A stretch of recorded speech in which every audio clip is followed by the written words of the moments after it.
कथा वेदेश्वर संहिता के 16 नंबर के अध्याय में चल रही है। हे सूत, अब आप हमसे पार्थिव प्रतिमा के पूजन का विधान कहिए, जिससे सभी प्रकार की इष्ट वस्तुओं की प्राप्ति हो जाए। मैं एक बार फिर निवेदन करूंगा, सद्दो दुखस्य समनम शृणुतु प्रभुमेवाह। भगवान महादेव की पूजा करने से संपूर्ण कष्ट दूर हो जाते हैं। जितने भी कष्ट हैं वो सब समाप्त हो जाते हैं। अपमृत्यु हरम कालम मृत्यु शाप विनाशनम। यहाँ तक यदि किसी व्यक्ति की अकाल मृत्यु भी है, भगवान महादेव की पूजा से वो भी टल जाती है। ऐसा से महापुराण में लिखा है।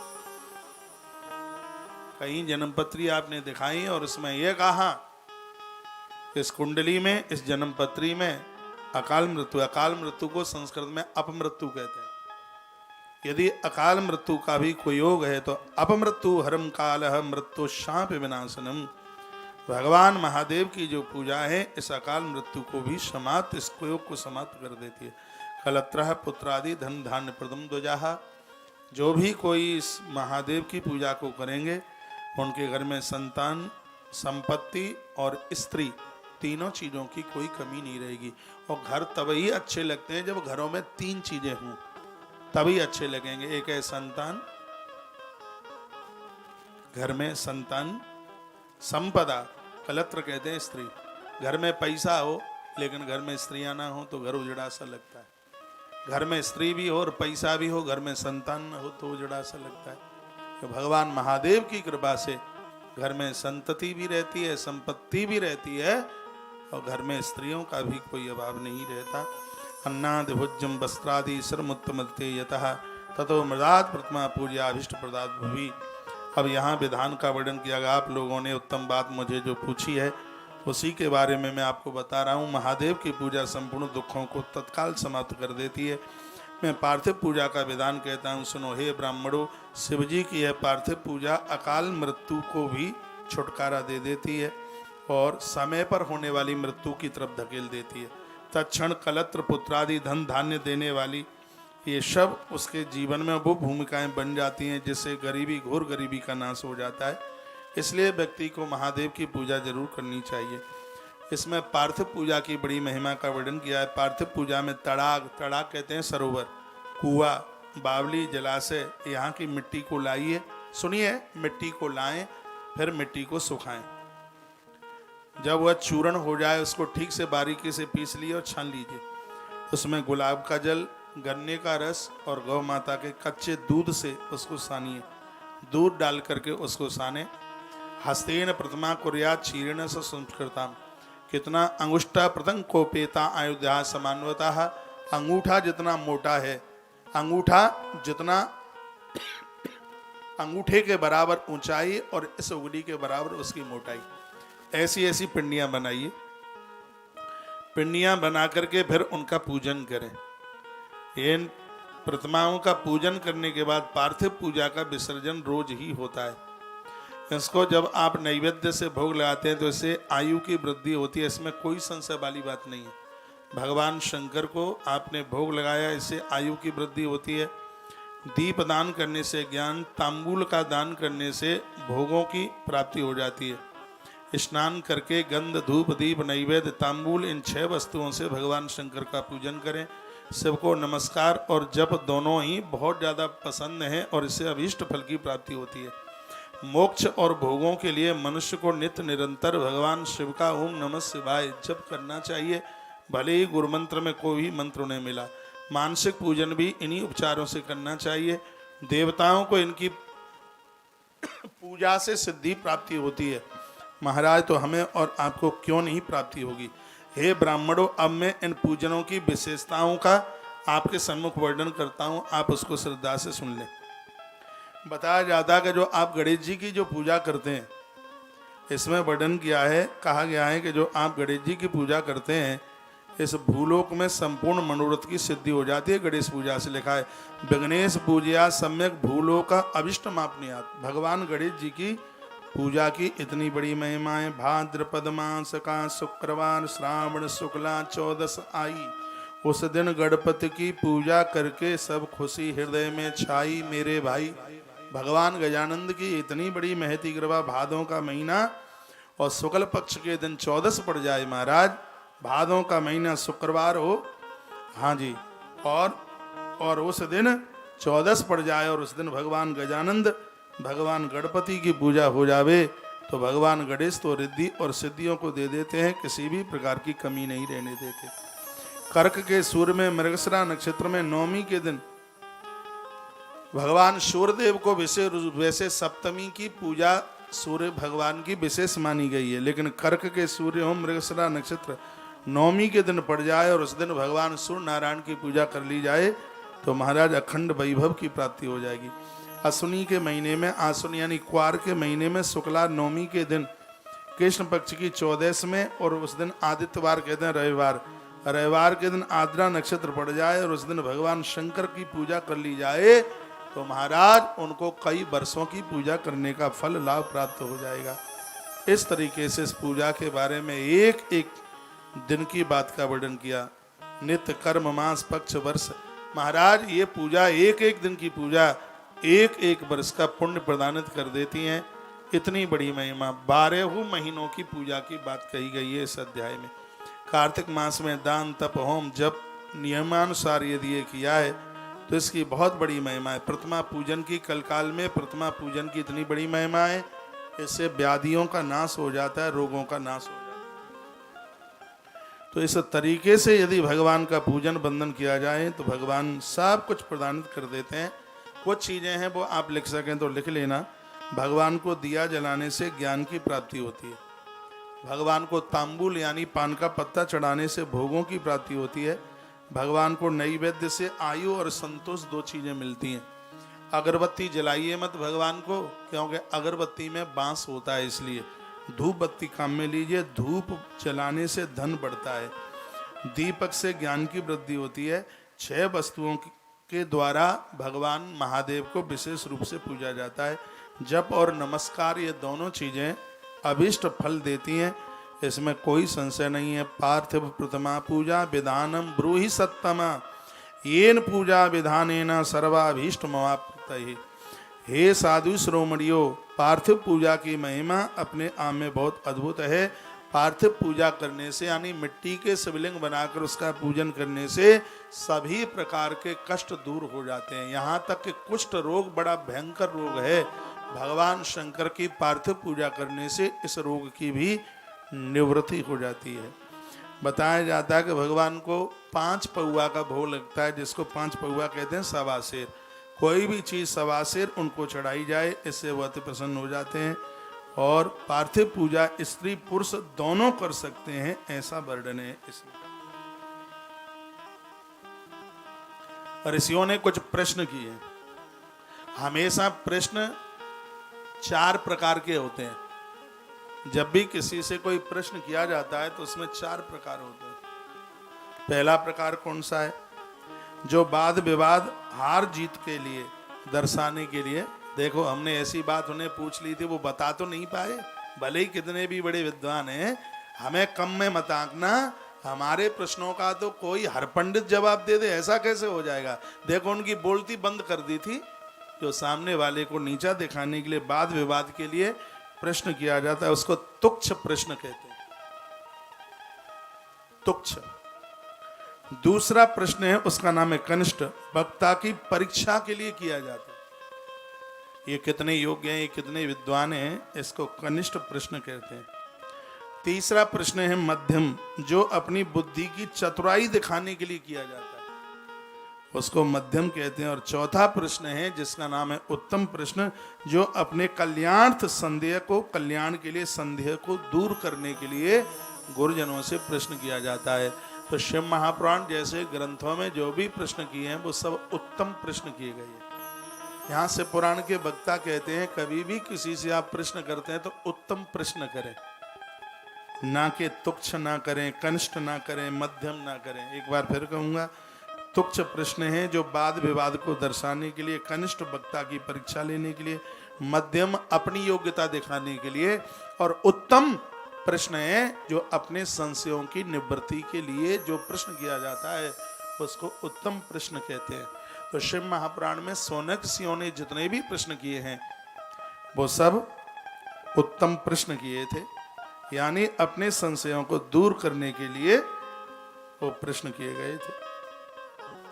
तो कौन से देवता की कैसे किस समय में पूजा करें ये पूछा गया था। तो कहा गया था, हे ऋषियों, भाद्रपद मास में शुक्रवार के दिन और श्रावण मास में शुक्ल चतुर्थी को, शुक्ल पक्ष की चतुर्थी के दिन गणेश जी की पूजा। इस भूलोक में किसी ने जायदाद संपत्ति हड़प ली हो, मकान ले लिया हो, दुकान ले ली हो, तो एक बार ध्यान से सुन लो, भाद्रपद में शुक्रवार और सावन मास के शुक्ल पक्ष में चौथ को गणेश जी की पूजा करने से खोया हुआ मकान, दुकान, बाजार में डूबी हुई संपदा सब वापस आ जाती है। और ये लिखने लायक बात होगी, फिर धर्म यात्रा में आप मुझसे पूछेंगे और मैं बताऊंगा नहीं। इसे शिव महापुराण में लिखा हुआ है, वर्णन किया गया है।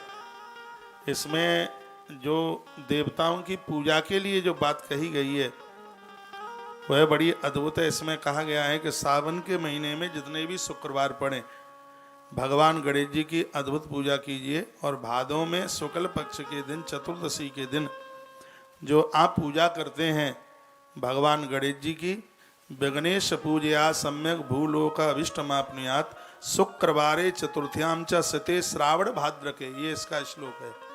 भादों में चतुर्दशी और सावन में हर शुक्रवार के दिन जो भगवान गणपति की पूजा, गणेश जी की पूजा करते हैं, इस भूलोक में वो अपनी संपूर्ण ऐश्वर्य को प्राप्त कर लेते हैं। उनके पास किसी भी चीज की कोई कमी नहीं रहती।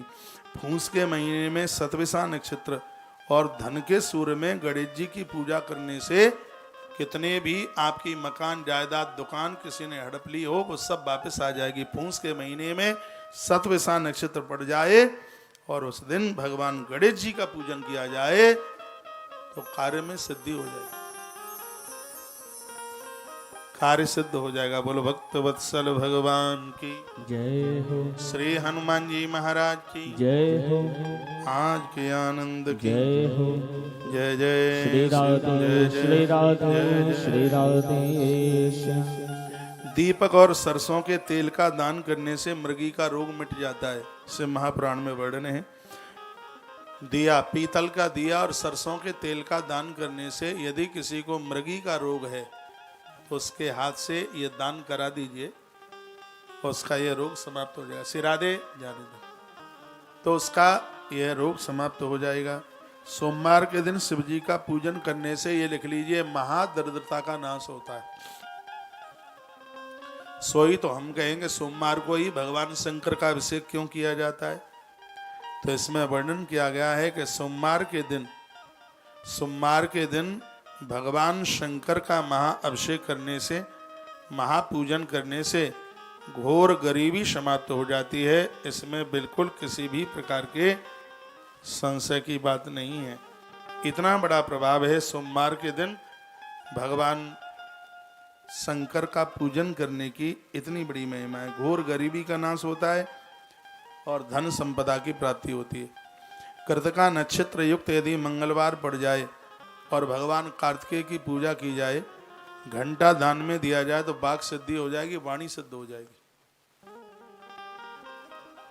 जिनके बच्चे तुतलाते हैं या गूंगे हैं, बोल नहीं पाते, सुनते हैं बोल नहीं पाते, कृतिका नक्षत्र मंगलवार के दिन पड़ जाए, किसी पंडित जी को पूछ लेना कि जब कृतिका नक्षत्र पड़े मंगलवार को तो गुरुजी हमें बता देना। कृतिका नक्षत्र मंगलवार के दिन पड़ जाए, उस दिन भगवान कार्तिकेय की पूजा की जाए, किसी मंदिर में घंटे का दान किया जाए तो जो बच्चा बोल नहीं रहा है उसकी वाणी खुल जाएगी, उसकी आवाज खुल जाएगी। ऐसा वर्णन इससे महापुराण के अंतर्गत किया गया है। श्लोक बोल दूं फिर तो मान लोगे। कृतिका भौमवारेषु स्कंदस्य यजनान्यडाम। यदि गलत बोल रहा हूं तो मेरी बात को कोई काट के बताए। हाँ, कृतिका वर्णन किया गया है, इसमें कहा गया है कृतिका भौमवारेषु स्कंदस्य यजनान्यडाम दीप घंटादिदानाद् वै वाक् सिद्धिरचनाद् भवे। कृतिका नक्षत्र मंगलवार को पड़ जावे, कार्तिकेय भगवान की पूजा की जावे और दिया और घंटा दान में दिया जावे तो इससे आवाज खुल जाएगी, वाक सिद्धि हो जाएगी, वाणी खुल जाएगी। यह वर्णन किया गया है। कहा गया है। और अभी हम बोल रहे थे काय के लिए, सोमवार के लिए, कृतका सोमवारेषु शिवस्यः यजनम नृणाम महादारिद्र्य समनम सर्व संपत्करम भवेत्।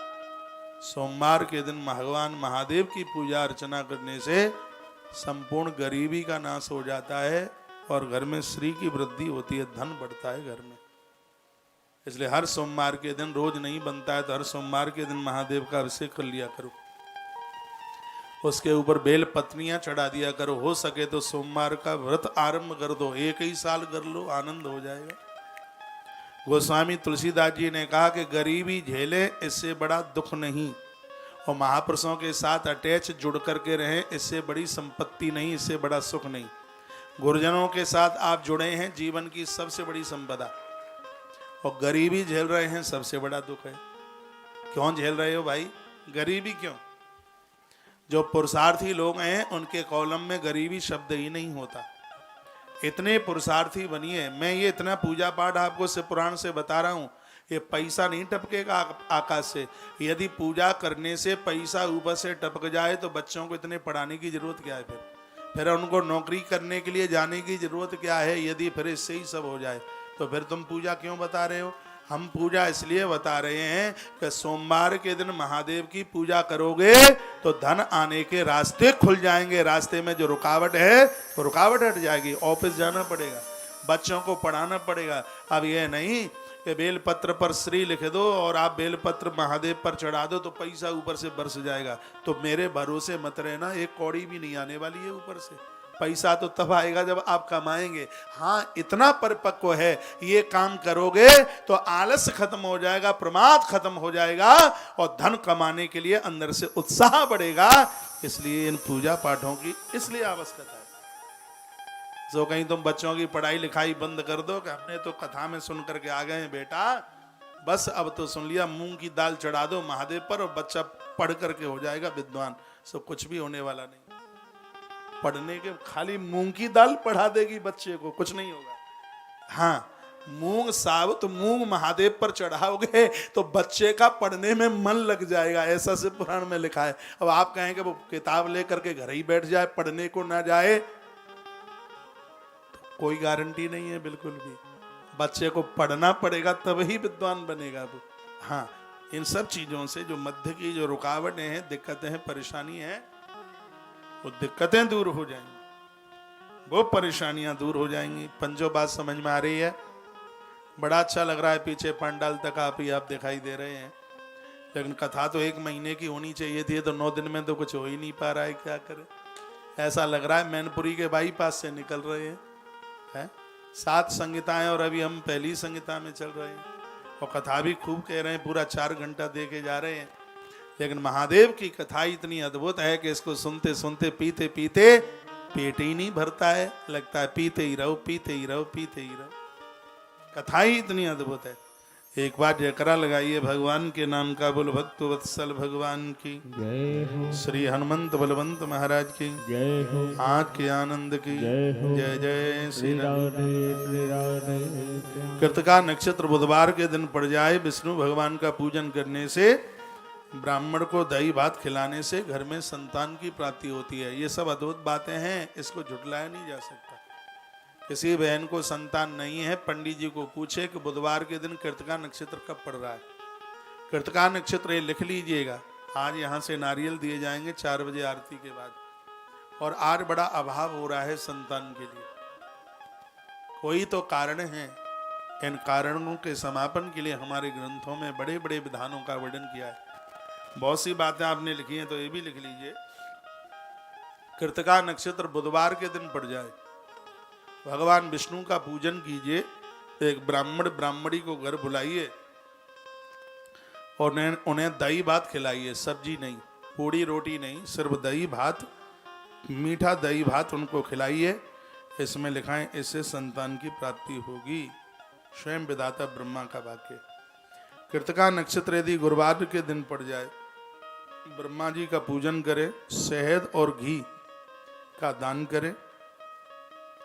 इनसे जो बच्चों का पढ़ने में मन नहीं लगता, उन बच्चों का मन पढ़ाई लिखाई में लगना शुरू हो जाता है। कृतिका नक्षत्र शुक्रवार के दिन पड़ जाए और गणेश जी का पूजन करें तो इसमें लिखा है कि बंध्या स्त्री भी पुत्रवान हो जाएगी। कृतिका नक्षत्र शुक्रवार को पड़ जाए, कृतिका नक्षत्र शुक्रवार को पड़ जाए और उस दिन भगवान गणेश की पूजा की जाए, गणेश की पूजा की जाए उस दिन, इसमें लिखा है चांदी का दान किया जाए तो बंध्या स्त्री भी पुत्रवान हो जाएगी, उसको संतान हो जाएगी, ऐसा वर्णन है। कृतिका नक्षत्र यदि शनिवार के दिन पड़ जाए और भगवान धन्वंतरी का यदि उसमें पूजन कर लिया जाए, कितनी भी बड़ी से बड़ी बीमारी है फायदा मिल जाएगा उसमें। शनिवार के दिन कृतिका नक्षत्र पड़ जाए और धन्वंतरी भगवान का पूजन कर लिया जाए, धन्वंतरी भगवान का। देखो इस सगरे श्लोक यहाँ पर लिखे हुए हैं। कृतिका शनिवारेषु दिग्पालानां च वंदनम, वर्णन किया है दिग्गजानां च नागानां शेतपानां च पूजनम, त्र्यंबकस्य च रुद्रस्यो विष्णु पापहरस्य च। वर्णन किया है कि भगवान नारायण उसके पापों का अपहरण कर लेते हैं और वह व्यक्ति आरोग्यता को बिल्कुल प्राप्त हो जाता है। बंध्यास पुत्रम लभते स्वर्ण रूप्यादि दानतः। कृतिका नक्षत्र शुक्रवार को पड़े, गज को मेढ़ याजनाथ गणेश की पूजा की जाए तो उसमें बंध्यास पुत्रम लभते, बंध्या बांझ स्त्री को भी संतान प्राप्त हो जाती है। कृतिका शनिवारेषु, कृतिका नक्षत्र शनिवार में पड़ जाए, धन्वंतरी भगवान का पूजन किया जावे तो व्यक्ति आरोग्यता को प्राप्त हो जाता है, निश्चित रूप से उसकी बीमारियां खत्म हो जाती हैं। धनु राशि में सूर्य भगवान हो, नैवेद्य अन्न का दान किया जाए, संपूर्ण मनोरथ पूरे हो जाते हैं। इस प्रकार से इन बातों का वर्णन किया गया। दूध, नारियल, सुपारी, पान, कपूर, इलायची, लौंग, फूल, जायफल, ये वस्तुएं महानैवेद्य में आती हैं। भगवान भोलेनाथ का इनका भोग लगता है, इनके दान से पृथ्वी का राज्य प्राप्त हो जाता है। वर्णन इसमें वर्णन किया गया। ऐसी अद्भुत बातों की वार्ता यहाँ कही गई। एक बार जयकारा लगाइए, बोल भक्त वत्सल भगवान की। श्री हनुमंत बलवंत महाराज की जय हो, आज के आनंद की जय हो। जय जय श्री राधे श्री राधे श्री राधे श्याम। दो पंक्तियां भगवान को समर्पित करें। ये उम्र बीत गई महाराज, ऐसे ही बीत गई। स्वर दीजिए। ये उम्र बीत गई टोटे में, ये उम्र बीत गई धोखे में, परिणाम न जाने क्या होगा। खाते खाते सोते सोते सब जीवन निकाल दिया। कभी सोचा है कि अंत में होगा क्या? 60-70 साल के हाल ही हो गए, पता ही नहीं लगा। अभी तो थोड़ी जाने हैं देह में, 5-7 साल के बाद में देखिए स्थिति क्या होगी। थोड़ा विचार कीजिए। इस दुनियादारी के लिए बहुत कुछ किया है। एक बात व्यासपीठ से मैं आपके सन्मुख कहना चाहूंगा। आप में से बहुत लोग होंगे जो जॉइंट फैमिली के साथ जीवन जिए होंगे। 40 साल 50 साल आप परिवार के लिए काम करते रहे। जब तक आप कमाऊ थे और आपने कमा कमा के दिया। माँ भी कहती थी कि हमारा भोलू बेटा इतना बढ़िया, क्योंकि वो तो कमा के दे रहा। दुधारू भैंस को 4 सानी दी जाती है दिन में। हाँ, वो तो कमा के, भोलू बेटा कमा के ला रहा है। उसके बच्चे थोड़े से बड़े हो गए। अब उसको समझ में आया कि बेटी को शादी विवाह करना है, थोड़ा पैसा बचाना है, और भोलू बेटे ने देना बंद कर दिया। वही माँ क्या कहती है, तू तो अपने लुगाई लड़कों के लिए जीता रहा, तूने क्या किया? कोलू का बैल बन करके जीवन भर देता रहा इस परिवार को। 60 साल इसने मेहनत खानदान के लिए करी। जब तक देता रहा तब तक भोलू बेटा सबके लिए अच्छा था, और जिस दिन देना बंद किया 60 साल की कमाई के ऊपर पानी की बाल्टी डाल दी। 60-70 साल चली गई दुनिया को प्रसन्न करने में। ये परिवार संसार तो प्रसन्न नहीं हुआ। बचा हुआ जीवन यदि भगवान को दे दोगे, गारंटी के साथ कहता हूं परमात्मा राजी जरूर हो जाएगा, भगवान प्रसन्न हो जाएगा। यह उम्र तो महाराज ऐसी धोखे में निकल गई। सब उम्र बीत गई धोखे में, परिणाम न जाने क्या होगा। पंक्तियां बहुत प्यारी। सब उम्र बीत गई धोखे में, परिणाम न जाने क्या होगा। सब उम्र बीत गई धोखे में, परिणाम न जाने क्या होगा। जब समय आखिरी आएगा, जब समय आखिरी आएगा, भगवान न जाने क्या होगा। सब उम्र बीत गई धोखे में, परिणाम न जाने क्या होगा। परिणाम न जाने क्या होगा, परिणाम न जाने क्या होगा। परिणाम न जाने क्या होगा, परिणाम न जाने क्या होगा। सब उम्र बीत गई धोखे में, परिणाम न जाने क्या होगा। जब समय आखिरी आएगा, भगवान न जाने क्या होगा। एक बार दोनों हाथ ऊपर, हरि बोल।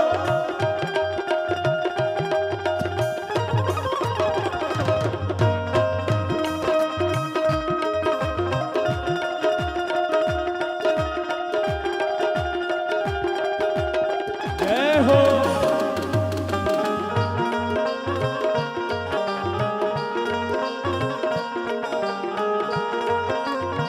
हरि बोल।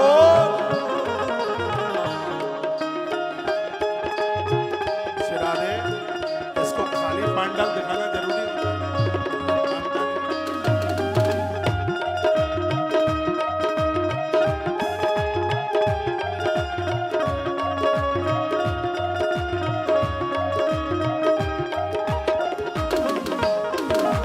जिस प्रभु ने सुख धन धाम दिया, नहीं प्रेम से उसका नाम लिया।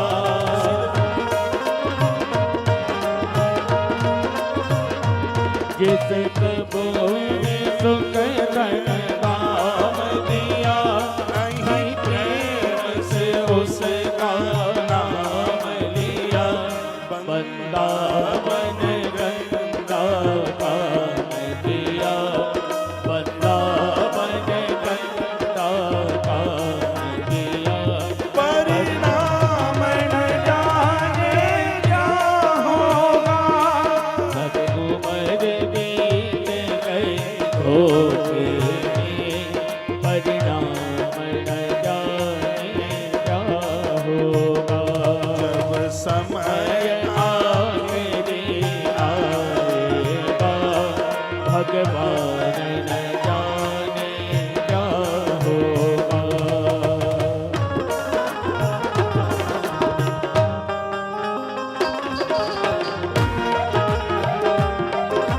बेस बेस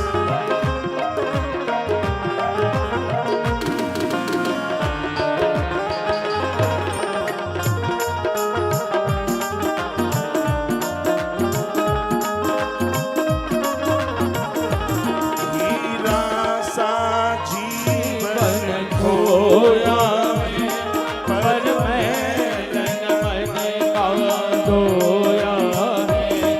हीरा सा जीवन खोया है, पर मैलन मन का धोया है। ये बीज पाप का बोया है, ये बीज पाप का बोया है।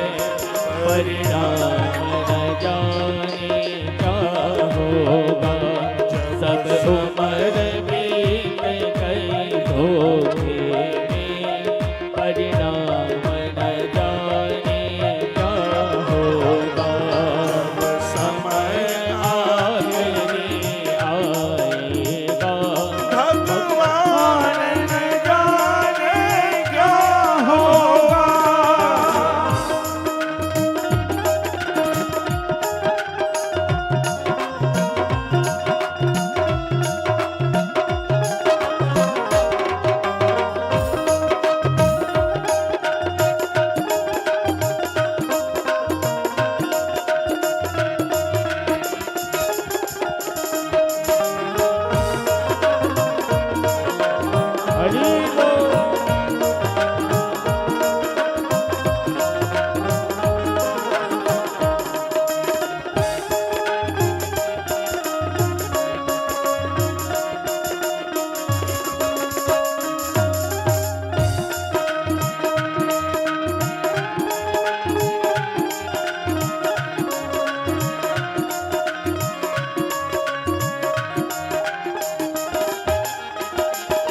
सब झूठ कपट छल काम किया।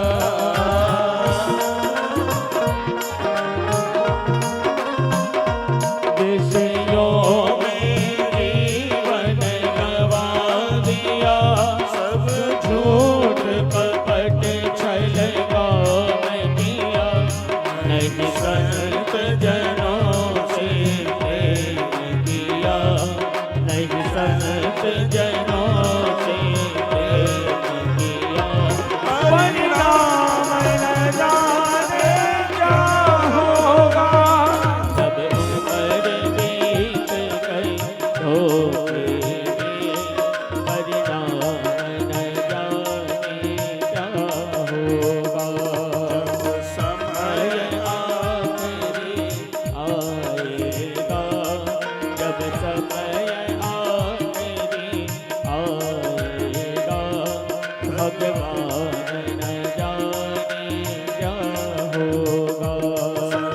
उम्र बीत गई धोखे में, भगवान न जाने क्या होगा। तब उम्र बीत गई धोखे में, भगवान न जाने क्या होगा। परिणाम न जाने क्या होगा, परिणाम न जाने क्या होगा। भगवान न जाने क्या होगा, भगवान न जाने क्या होगा।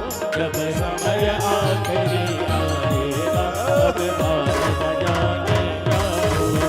जब उम्र बीत गई धोखे में, भगवान न जाने क्या होगा। हे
सब उम्र बीत गई धोखे में, परिणाम न जाने क्या होगा।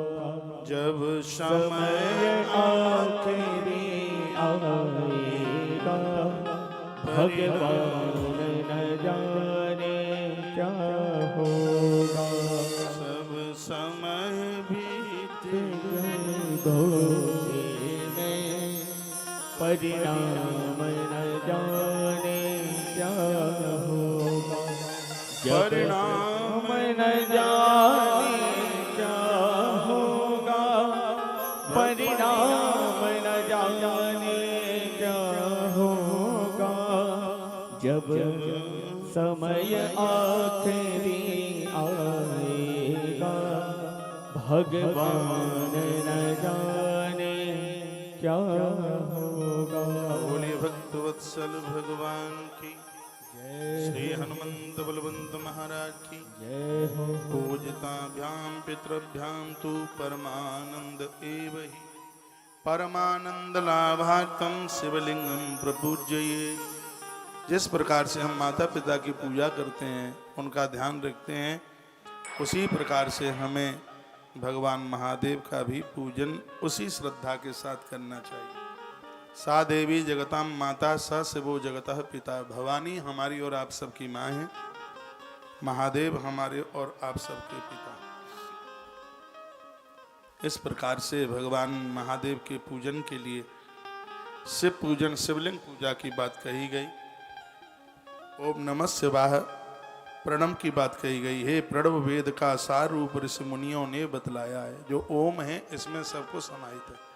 ओम में आ ऊ माँ अर्धचंद्राकार और अंदर उसमें बिंदु है, सब कुछ इसमें ही समाया हुआ है। प्रणव वेद का सार रूप ऋषि मुनियों ने ये बतलाया है। जो इसका जाप करे हर दिन होता उसका मन भाया है। यम यम चिंतते कामम तम तम प्राप्नोत निशितम।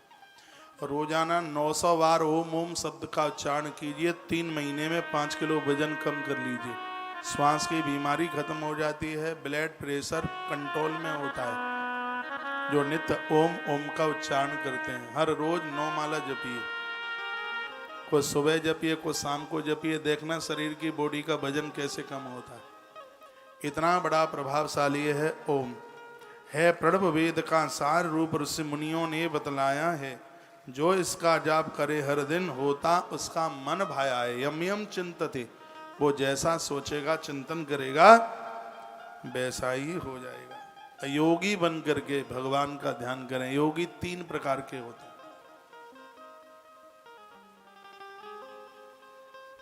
तीन तरह के योगी। एक तो क्रिया योगी होता है, दूसरा तप योगी होता है, और दूसरा पहला है क्रिया योगी, दूसरा है तप योगी, और तीसरा है जप योगी। अब आप देखें आप तीनों में से कौन से।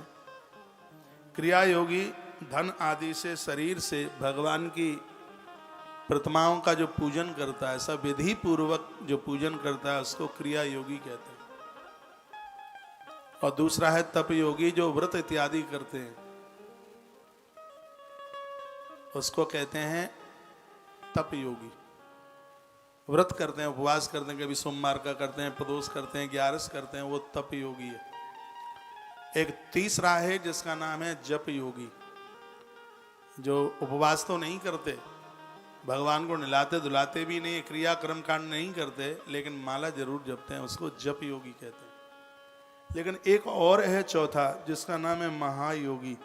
महायोगी कौन सा है? जो क्रिया भी करता है, तप भी करता है और जप भी करता है, जिसके अंदर ये तीनों की तीनों चीजें हैं, महायोगी है। भगवान को ऐसे भक्त अतिशय प्रिय हैं। तो बड़ी अद्भुत बातों को वर्णित किया गया है हमारे और आपके लिए। शिव महापुराण धरती पर किसी वरदान से कम नहीं। जो मंत्र हैं जिनका जप किया जाता है, विधाता ने हमारे भाल में जो कुछ कुयोग लिख दिया है, कुअंक लिख दिया है, ये मंत्र उस सब का सफाया कर देते हैं। मंत्र महामणि विषय ब्याल के, मैटत कठिन को अंक भाल के। ये मंत्रों में इतनी मंत्र विज्ञान तो एक बहुत बड़ा विज्ञान है। हमारे मस्तिष्क पर जो कुअंक विधाता ने, बेमैया ने लिखे हैं, ये मंत्र उसका सदैव सफाया कर देते हैं। इसलिए कोई भी मंत्र आप जपते हैं, गुरु मंत्र जपते हैं, लेकिन ओम नमः शिवाय भगवान शिव को मानते हुए इस मंत्र का आप जरूर जप कीजिए। नमः शिवाय जप को करके प्राणी निश्चल हो जाता है, सारी सिद्धियां मिले उसको, फिर स्वर्ग लोक हो जाता है। मंत्रों में बहुत जल्दी सिद्ध हो जाता है ओम नमः शिवाय। शिवलिंग के पास बैठकर, नदी के किनारे बैठकर, बेल वृक्ष के नीचे, बरगद के पेड़ के नीचे, तुलसी के वृक्ष के नीचे बैठकर इस मंत्र को बहुत जल्दी सिद्धि मिल जाती है, ओम नमः शिवाय। और जिसको ये मंत्र सिद्ध हो जाता है, वो मुख से जो भी कह दे उसकी बात सिद्धि हो जाती है, वाणी सिद्ध हो जाती है, पूरा हो जाता है। नमः शिवाय जप को करके प्राणी निश्चल हो जाता है, सारी सिद्धियां मिले उसको, फिर स्वर्ग लोक को जाता है। मेरे प्रभु श्री राम जी ओम नमः शिवाय इस मंत्र का जप करते थे। माँ भगवती जगदम्बा ओम नमो भगवते वासुदेवाय हमारे ग्रंथों में मिलता है। देवश्री नारद जी भी ओम नमो भगवते वासुदेवाय। बहुत देवताओं ने पंचाक्षर मंत्र को जप किया। ओमकार को आदि में लगाकर सदा पंचाक्षर जाप, आरंभ में ओम लगा करके जप करें। मनोरम स्थान में, शुद्ध देश में, शुद्ध जगह पर पंचाक्षर मंत्र का 12,000 जप करें। पति और पत्नी दोनों मिलकर के इस मंत्र का जप करते हैं, भगवान महादेव बड़ी जल्दी प्रसन्न होते हैं। भगवान शंकर ईशान पुरुष अघोर वाम सद्भुजाति, उनके 5 एक दिव्य रूप हैं। उसके अलावा उनके 8 भी हैं। कपिला गैया का, देसी गैया का गोघृत अग्नि में 11 बार रोज आहुति डाल करके जो इस मंत्र को 1 वर्ष तक भी जप कर लेता है, कम से कम 11, ज़्यादा से ज़्यादा जितनी भी आहुतियाँ डल जाएं तो शीघ्र ही यह मंत्र अपने आप में सिद्ध हो जाएगा। और इस मंत्र को पढ़ करके और उसने जो भी जिसके लिए जो बोल दिया वह पूरा हो जाएगा। 36 करोड़ तीर्थों में स्नान करके जितना पुण्य प्राप्त किया जाता है, इसमें वर्णन किया गया है ओम नमः शिवाय का यह जप यदि कोई व्यक्ति अपने जीवन में 5 लाख जप भी कर ले, क्योंकि इसमें 5 अक्षर हैं, 5 लाख पर 1 पुरुषण हो जाता है। यदि 5 पुरुषण उसके हो गए तो वर्णन किया गया 36 करोड़ तीर्थों में वास करके स्नान करके जितना पुण्य फल प्राप्त किया गया है, उतना 5 पुरुषण का जप करने से उतने फल की प्राप्ति हो जाएगी। 36 करोड़ तीर्थ मायना रखते हैं, तो 5 लाख जप करने से तो संपूर्ण पाप नष्ट हो जाते हैं। इसके वर्णन किया है 5-5 लाख जप करके व्यक्ति सत्यलोक को प्राप्त कर लेता है। पृथ्वी पर वह मनुष्य नहीं, साक्षात रुद्र रूप हो जाता है। इस प्रकार से यदि किसी ने 1 करोड़ ओम नमः शिवाय इस मंत्र का जप कर लिया, वो साक्षात अपने आप में ब्रह्म तुल्य हो जाता है। मंत्र महामणि विषय व्याल के, मंत्र महामणि विषय व्याल के, मंत्र महामणि विषय व्याल के, मेटत कठिन कुअंक भाल के, मंत्र महामणि विषय व्याल के, मंत्र महामणि विषय व्याल के, मेटत कठिन कुअंक काल के। जो भी आप मंत्र जपते हैं, मंत्र में समाधि से भी ज्यादा ताकत है जपने में। तो जप योगी बनिए, क्रिया योगी बनिए, तप योगी बनिए, और तीनों को करने वाले अद्भुत महायोगी बनिए। आइए उसके तत्पश्चात कुछ लिंगों के प्रकार बताए गए हैं। शिवलिंग कितने प्रकार के होते हैं,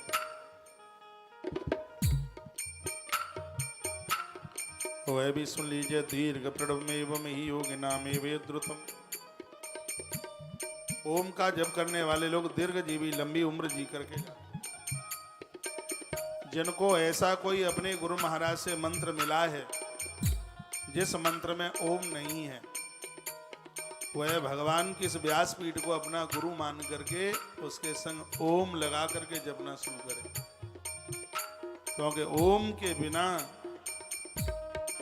मंत्र में पूर्णता ही नहीं है, ऐसा शिव महापुराण के अंतर्गत लिखा हुआ है।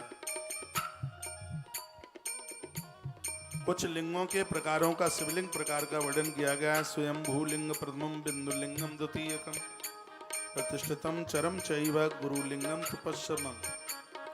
इसमें स्वयंभू लिंग जिसको किसी ने स्थापित नहीं किया, अपने आप ही प्रकट हुआ है धरती से। ऐसा बताते हैं कि शिवलिंग के ऊपर चढ़ा हुआ प्रसाद हर कोई ग्राह्य नहीं, हर कोई व्यक्ति ग्रहण नहीं कर सकता, क्योंकि उसके ऊपर चंडा देवी का अधिकार है। लेकिन जो स्वयंभू लिंग है, जो अपने आप धरती से प्रकट हुआ है, या देवताओं ने पूर्व काल में कभी उसकी स्थापना करी है, उसको स्वयंभू लिंग कहते हैं, जिसके ऊपर किसी भी चंडा देवी का अधिकार नहीं है। जैसे द्वादश ज्योतिर्लिंग है, भगवान बटेश्वर नाथ है, और भी होंगे। तो ये अनादिकाल से हैं धरती पर। इसको स्वयंभू लिंग के नाम से जाना जाता है। और इनके ऊपर चढ़ा हुआ जो प्रसाद है, उसके ऊपर चंडा देवी का अधिकार नहीं होता। दूसरा है प्रतिष्ठा लिंग, देवता और ऋषियों के द्वारा जिसकी कभी भी जो स्थापना हुई है, उसको प्रतिष्ठा लिंग कहते हैं। एक है चर लिंग, चल, जिसको आप कहीं भी लेकर के जा सकते हैं, जो आप अपने घरों में पूछते हैं, जिसको चरलिंग के नाम से जाना जाता है, एक ग्रंथ में गुरुलिंग की बात कही गई है। ये किस प्रकार से है, बताया गया है कि गुरुदेव की जिह्वा इसमें लिंग का काम करती है, उससे जो मंत्र दिया जाता है वो भी बीज रूप काम करता है, और कान इसमें योनि का काम करता है, और गुरुमुख से जो निकला हुआ जो मंत्र है वो कान में प्रवेश होता हुआ, इसलिए मंत्र को भगवान का बेटा माना गया है। परमात्मा अपने अंश से जैसे धरती पर जीव को प्रकट कर देता है, वो संतान क्या है, वो भगवान का पुत्र है।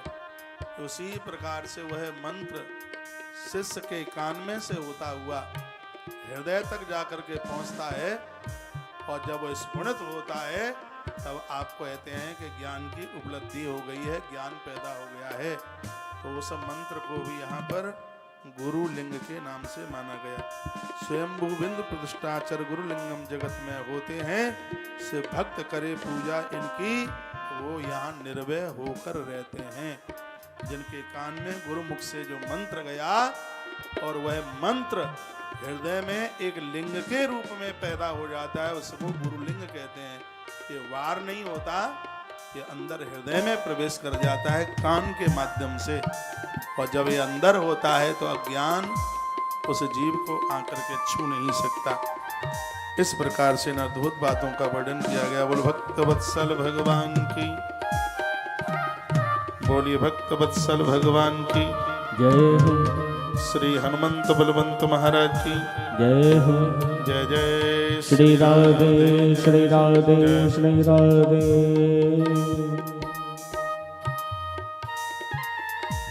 तत्पश्चात कुछ यज्ञों का वर्णन किया। यज्ञों से सारे कष्ट मिटे और मन अति निर्मल होता है, तन के मन के सब द्वंद्व मिटे वह निर्भय होकर रहता है। कल मैंने 5 प्रकार के यज्ञों का वर्णन इसी पवित्र व्यासपीठ से किया। हमारे यहाँ वैदिक काल से ही यज्ञों की बहुत बड़ी महिमा का वर्णन किया जा रहा है। यज्ञ वही विष्णु, यज्ञ साक्षात भगवान का रूप है, साक्षात परमात्मा का रूप है। इसलिए सजग्र और समझदार लोगों को अपने घर में नित्य वैदिक यज्ञ करना ही चाहिए। देवालय, गौशाला, घर के आंगन में जहाँ भी आपको स्थान मिलता है वहाँ पर आप यजन करें, यज्ञ करें। जिस जगह पर यज्ञ करते हैं उस स्थान पर कमल का फूल बनाइए, कलावा रखिए, रोली मोली वहाँ छोड़ दीजिए, बगल में आप एक कलश भर करके रख दीजिए। आम के पत्ते कलश में लगाएं, लौंग, अगर, जायफल, कपूर, ये सगरी पूजा की सामग्री हैं। और जब रोज नित्य आप हवन यज्ञ करते हैं तो उसमें इन सब चीज़ों की जरूरत नहीं पड़ती, ना कलश की जरूरत पड़ती, ना रोजाना कमल का फूल बनाने की जरूरत पड़ती। बताया जाता है कि यज्ञ करते समय यज्ञ करने वाले का मुंह पूर्व दिशा की तरफ ही होना चाहिए। इंद्र आदि देवताओं का आह्वान करें और उसमें देवताओं का आह्वान करते हुए, अग्नि का आह्वान करते हुए और फिर हवन यज्ञ करना शुरू कर दें। वर्णन किया गया है समी की लकड़ी के ऊपर आप हवन करते हैं। समी की लकड़ी अपनी गांव की भाषा में जिसको छेंकुर बोलते हैं, छेंकुर की लकड़ी के ऊपर यदि हवन किया जाए तो आपके घर में किसी का जादू टोना टोटका चल नहीं सकता, ऐसा वरदान मिला है समी की लकड़ी को। समी की लकड़ी के ऊपर हवन करने की इतनी बड़ी विशेषता है। पलाश की लकड़ी के ऊपर हवन करने से बुद्धि प्रखर होती है, लोग बुद्धिमान बनते हैं। पलाश की समिधा के ऊपर, लकड़ी के ऊपर यदि हवन किया जावे तो उसका इतना बड़ा प्रभाव है। आम की लकड़ियों के ऊपर यदि हवन किया जावे, आम की लकड़ी पर तो गरीबी का नाश होता है, धन की वृद्धि होती है। पीपल की लकड़ियों पर यदि होम हवन किया जावे तो रोग का नाश हो जाता है। अपने लिए पीपल कभी जलाया नहीं जाता, यज्ञ के लिए पीपल की लकड़ियाँ बहुत ज़्यादा प्रभावशाली होती हैं। संपदा के लिए बेल और चंदन की लकड़ी के ऊपर भी हवन किया जाता है। सौभाग्यवती माताएं पति के संग बैठ कर के जब वे आवतियाँ डालती हैं, कितनी सुंदर बात लिखी है। आकाश अंबर में देवता लोग खड़े हो जाते हैं और प्रार्थना करते हैं, कहते हैं हे देवी एक बार अपने उदर से तू हमें अपना बेटा बना दे, मृत्यु लोक का हम भी माता पिता का वात्सल्य चाहते हैं। देवता लोग ऐसी स्तुति, ऐसी प्रार्थना करते हैं। वो लोग बड़े बड़भागी हैं, भाग्यशाली हैं जिनके घरों में नित्य यजन होता है। स्वयं विधाता ब्रह्मा जी ने यज्ञ की महिमा देवश्री नारद जी को सुनाई। देखिए ये आयोजन हो रहा है, इस आयोजन में कितना पैसा खर्च हो रहा है, कितना समय खर्च हो रहा है, और ऐसे पवित्र अनुष्ठान करने के बाद, इतना धन पैसा खर्च करने के बाद भी फिर हम लोग बोके बोई बने रहें तो पैसा खर्च हो गया, समय खर्च हो गया, तो मिला क्या। इन कथाओं को सुनने के तत्पश्चात तो जीवन में परिवर्तन आना चाहिए। आज एक से एक अद्भुत सूत्रों का वर्णन किया गया, पता नहीं कितने याद में रहे होंगे और पता नहीं कितने भूल गए होंगे, ये आपको पता होगा। परिवर्तन होना चाहिए। एक दिन की कथा में से एक सूत्र भी यदि हम लेके चले जाएंगे तो हमारा अनाथ जीवन सनाथ हो जाएगा, निश्चित रूप से हमारा कल्याण हो जाएगा। कितनी सुंदर बात कही है, जो यज्ञ में तिल जलाते हैं उन लोगों की आयु पूर्ण हो जाती है। और ऐसा इस ग्रंथ में लिखा है, जो लोग इस कलयुग में 100 वर्ष की उम्र जी करके जाते हैं, वेद प्रकट होकर उन लोगों की स्तुति करते हैं, चाहे वो स्त्री हो चाहे वो पुरुष। शतायु जीवन 120 वर्ष उम्र कलयुग में है। यदि आदमी ढंग से ठीक से जीवन जी ले तो 120 वर्ष इस कलयुग में भी जिंदगी जी के जा सकता है। कलयुग में व्यक्ति की कम से कम 120 वर्ष उम्र तो है ही। यदि ठीक से वो जीवन जी ले तो अपनी पूर्णायु को प्राप्त कर लेगा। लिखा है शतायु 100 साल की उम्र यदि कोई व्यक्ति जी के जाता है तो देवता उसकी स्तुतियां करते हैं। यज्ञ में तिल की आहुति डालने से व्यक्ति पूर्णायु को प्राप्त होता है। घी की आहुति जब आप डालते हैं तो व्याधियों का नाश होता है। लिखा है 1000 ब्राह्मणों को भोजन कराने से जितना फल प्राप्त होता है, यज्ञ में एक आहुति डालने से उतने फल की प्राप्ति हो जाती है। एक बार फिर ये बात रिपीट करूं, 1000 ब्राह्मणों को भोजन कराने से जितने फल की प्राप्ति होती है, हवन कुंड में देवताओं के लिए सिर्फ एक आहुति डालने से उतने फल की प्राप्ति होती है। यज्ञ इतना बड़ा विज्ञान है, इसलिए सजग समझदार लोगों को नित्य अपने घर में हवन करना चाहिए। रोज नहीं कर सकते तो 8 दिन में कर लो, 15 दिन में कर लो, 1 महीने में कर लो, अमावस्या को कर लो, पूर्णमासी को कर लो, द्वादशी को कर लो। कोई तो दिन ऐसा निकाल लो कि जिस दिन आपके घर में यज्ञ का धुआं हो। मैं 365 दिन यज्ञ करता हूँ। इन ग्रंथों में ये नहीं है कि बस मैंने प्रवचन रट लिया है आपको बताने के लिए, ऐसा नहीं है। जो बात मेरे हृदय को भा जाती है उसको पहले मैं स्वयं में शुरू कर देता हूँ, आपको तो बाद में बोलता हूँ। मैं 365 दिन हवन करता हूँ, यज्ञ करता हूँ। जिस समय 9:30 बजे आप मेरे कक्ष में मिलने को आते हैं, उस समय मेरे कमरे का वातावरण कुछ अलौकिक होता है। उसमें खुशबू होती है, सुगंधी होती है। शुद्ध देसी गैया का घी हम गौशाला से लेके चलते हैं, कभी जजमान का घी नहीं जलाते। अब तो व्यवस्था बन नहीं रही है, नहीं तो मैं एक गैया भी दूध की संग लेके चलूं, लेकिन करूं क्या, बन नहीं रही है व्यवस्था। नहीं तो थोड़ा घी, हवन की समिधा, लकड़ी और हवन की सामग्री हम जजमान के भरोसे नहीं। वैसे मेरी कुछ ऐसी स्थिति है कि ज़्यादा से ज़्यादा मैं यही कोशिश करता हूँ कि जजमान के ऊपर मेरा वजन न पड़े, उसको हम भारी न लगे। नहीं तो जजमान आयोजक लोग कांपते रहते हैं, महाराज जी को क्या करना है क्या करना है। लेकिन हमारे यहाँ तो जजमान मुक्त रहता, खुला आकाश में घूमे, उसे कोई वजन ही नहीं होता। काय का वजन होगा, भिंडी हमें नहीं चाहिए। काय का वजन होगा, रोटियां हमें नहीं चाहिए। उसे काय का वजन, बस पहले दिन बोल देते हैं भाई आधा लीटर दूध सुबह और आधा लीटर शाम को व्यवस्था कर दो, बस इसी में आनंद हो जाएगा। वजन जजमान के ऊपर, आयोजक के ऊपर डालते नहीं, क्योंकि ब्रह्म वैवर्त पुराण में लिखा है आयोजनों का पुण्य तब प्राप्त होता है जब जजमान से तो ब्राह्मण खुश हो और ब्राह्मण से, वक्ता से जजमान प्रसन्न हो। अब मैं तो इनसे प्रसन्न हूँ, अब मुझसे ये है कि नहीं ये जाने। मुझे तो बड़ी खुशी है जब आचार्य जजमान से प्रसन्न होता है और जजमान आचार्य से प्रसन्न होता है, तो किए गए अनुष्ठान का पूरा फल दोनों को प्राप्त होता है। ये कथा गा रहा हूं तो इसका फल मुझे भी मिल रहा है, ऐसी बात नहीं है, मुझे भी इसका प्राप्त हो रहा है, जजमान को तो मिल ही रहा है, लेकिन इसका फल हमें भी मिल रहा है। लेकिन मिलेगा कब? जब हम दोनों एक दूसरे से प्रसन्न रहें। रोज लड़ाई हो, युद्ध हो, झगड़ा हो तो फिर गड़बड़ है।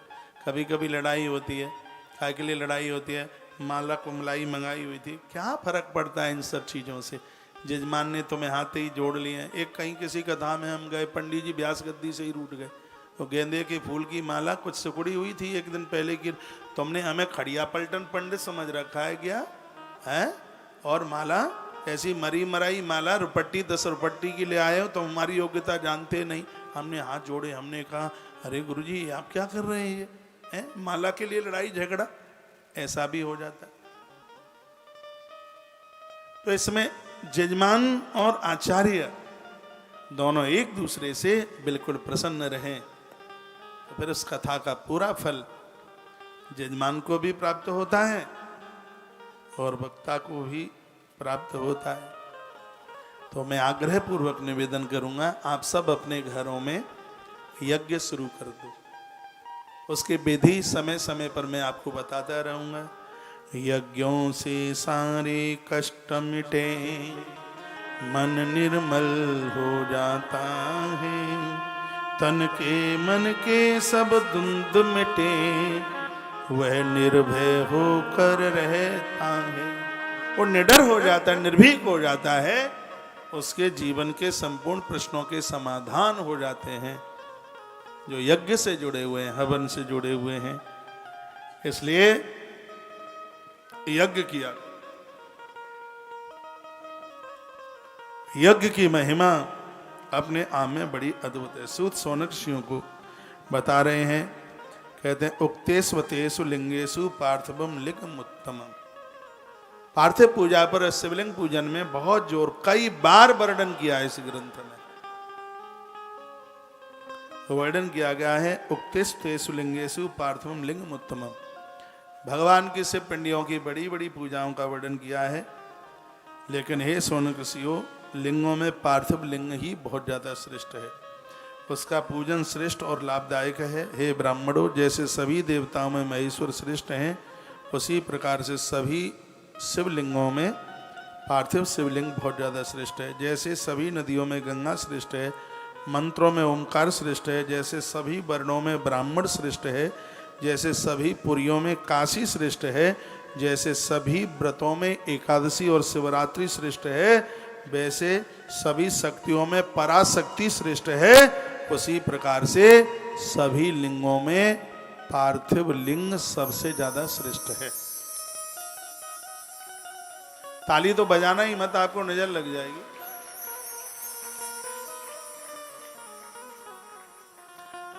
तो फिर लोग भगवान नर्मदेश्वर की इतनी पूजा क्यों करते हैं? आपका ध्यान इधर हो, नर्मदेश्वर भगवान क्यों पूजे जाते हैं? बाणासुर नाम का भगत भगवान शंकर का हुआ। सहस्रबाहु अर्जुन बाणासुर ये महादेव के बड़े परम भक्त रहे। बाणासुर मां नर्मदा रेवा के किनारे पर लाखों शिवलिंगों का निर्माण रोज करता था।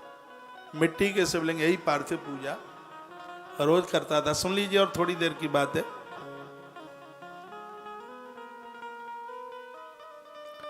तो इसने 9 करोड़ शिवलिंग का पूजन करके नर्मदा नदी में प्रवाहित कर दिया। पूरा खानदान परिवार के सहित, लगता होगा बाणासुर को तो हजारों हाथ है। तो भगवान शंकर प्रकट हो गए और भगवान भोलेनाथ ने कहा, बेटा ब्रह्मपुरी ही वरदान मांगो, क्या चाहते हो? असुर की आंख में आंसू आ गए, रो पड़ा और कहने लगा, बाबा आप प्रसन्न हो गए और मुझे क्या चाहिए?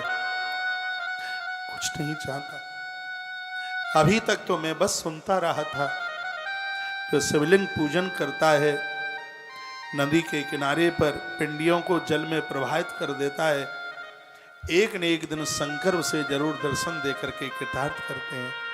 अभी तक सुनता रहा, लेकिन बाबा आज मैंने प्रत्यक्ष रूप से देख लिया, आपका दर्शन हो गया, मैं कुछ नहीं चाहता। भगवान भोलेनाथ ने कहा, वत्स मांगना पड़ेगा, क्या चाहिए तुम्हें? तो बाणासुर ने कहा, बाबा यदि आप मेरे ऊपर प्रसन्न हैं तो मैंने जितने भी मिट्टी के शिवलिंग बनाकर नर्मदा मैया में प्रवाहित किए हैं, समर्पित किए हैं, वो जितने भी मिट्टी के शिवलिंग हैं वो सब पाषाण के बन जाएं, वो सब पत्थर के बन जाएं। भगवान भोलेनाथ ने कहा आज से सगरे मिट्टी के जो शिवलिंग हैं वो सगरे पत्थर के, नर्मदा की गोद में, इसलिए लोग इसको नर्मदेश्वर के नाम से जानेंगे। और तेरा नाम और दिए देता हूं, इसलिए लोग इसको वाण लिंग के नाम से जानेंगे। तो नर्मदेश्वर भगवान की जो आप पूजा करते हैं उसका फल पार्थिव पूजा का ही फल प्राप्त होता है। मिट्टी के शिवलिंग पूजने से जिस फल की प्राप्ति होती है, नर्मदेश्वर भगवान को पूजने से वही फल प्राप्त होता है। एक बात और सुन लीजिए, भगवान महादेव ने कहा कि मेरी पिंडी के ऊपर चंडा का अधिकार होगा, लेकिन जो मेरी स्वयंभू प्रतिमाएं जो धरती फाड़ करके निकली हैं और एक बाण लिंग नर्मदेश्वर, इसके ऊपर नीचे जहां भी कहीं चढ़ा हुआ प्रसाद भक्त स्वीकार करेगा वो ग्राह्य होगा, वो बिल्कुल रोकने के लायक नहीं होगा। नर्मदेश्वर भगवान तो सबके घर में ही होने चाहिए। सालग्राम भगवान और भगवान नर्मदेश्वर, इनके बिना मत रहिए। सालग्राम, शंख और तुलसी, ये तीनों जिसके घर में है, प्रयाग की त्रिवेणी उसके घर में बह रही है। सालग्राम, शंख और तुलसी ये जिसके घर में है, प्रयाग की त्रिवेणी उसके घर में बह रही है। महादेव की पिंडी, ऊपर भस्म, बगल में रुद्राक्ष जिसके घर में है, मंदिर में है, तो भी प्रयाग की त्रिवेणी उनके घर में बह रही है। ऐसा कोटि रुद्र संहिता से महापुराण के अंतर्गत वर्णन किया। तो शिव के बिना मत रहिए, शंकर के बिना कल्याण ही नहीं है।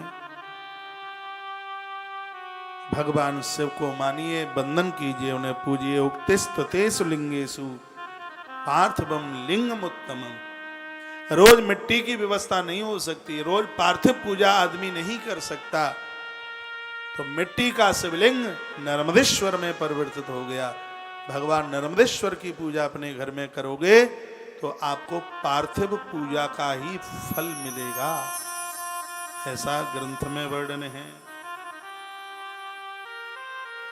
सदा जपन सदा ध्याय शिवं प्रणवरूपिणं समाधिस्थो महायोगी शिवाय संशया।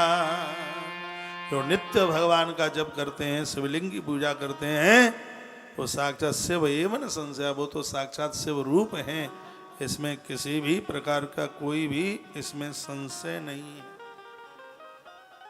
इसलिए देखो, मैं आपको कथा सुना रहा हूं, यहां से शंकर की पिंडी मेरे बिल्कुल सन्मुख रखी है, क्योंकि शिवलिंग के सानिध्य में जो भी कुछ सत्कर्म किया गया वह अपने आप में अनंत गुना फलदायी हो जाता है। इसमें बिल्कुल संशय वाली बात।